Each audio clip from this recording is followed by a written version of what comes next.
राम का धाम के षड्यंत्र सीरीज के पिछले एपिसोड में हमने देखा कि कैसे मंदिर के ऐतिहासिक महत्व की अनदेखी की गई।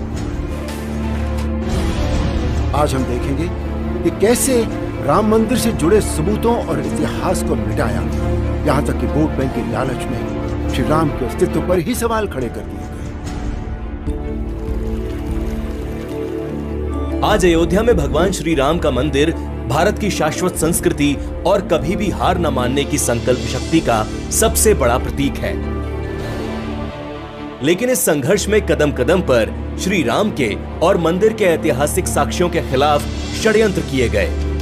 विपक्षी नेता और वामपंथी इतिहासकारों पर राम नाम की नफरत इतनी हावी रही कि उन्होंने राम मंदिर के साक्ष्य को ही सिरे से नकारने की कई बार नाकाम कोशिशें की। मस्जिद के नीचे खुदाई हुई है, वो बहुत पुराना है, एक जगह थे, लेकिन ये तो वो बुद्धिस्ट थी कि हिंदू थी ये पता ही नहीं था।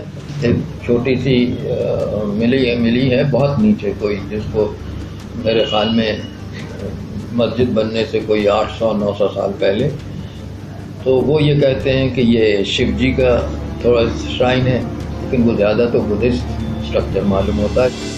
इरफान हबीब और रोमिला थापर जैसे इतिहासकारों ने एक झूठा बौद्धिक विमर्श खड़ा किया।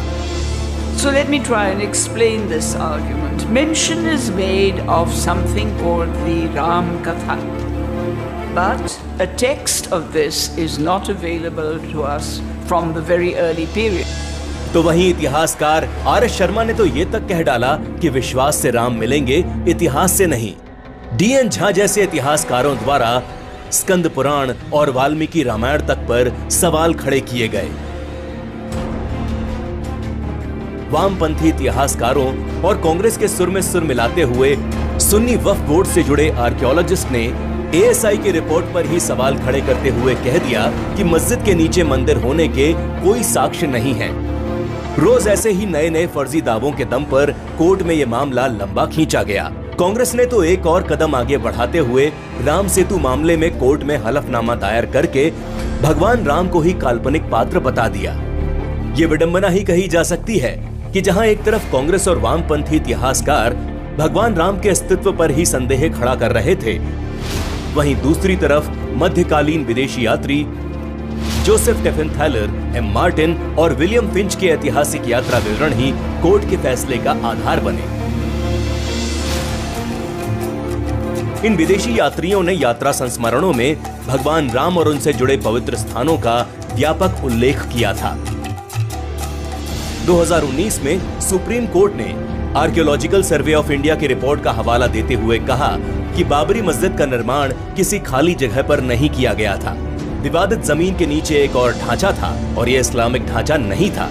सुप्रीम कोर्ट ने यह भी कहा कि पुरातत्व विभाग की खोज को नजरअंदाज नहीं किया जा सकता। अयोध्या में राम मंदिर का निर्माण रोकने के लिए विपक्ष ने अनेक षड्यंत्र रचे, लेकिन सच के सामने ये षड्यंत्र धराशायी होते चले गए और अंत में सत्य की जीत हुई। यहां तक हमने मंदिर निर्माण के विरुद्ध किए गए बौद्धिक षड्यंत्रों को देखा। इससे आगे के एपिसोड में हम देखेंगे इन षड्यंत्रों के खिलाफ चलने वाले 500 साल के संघर्ष की कहानी, जो अंत में आज भव्य राम मंदिर निर्माण के साथ समाप्त हुई।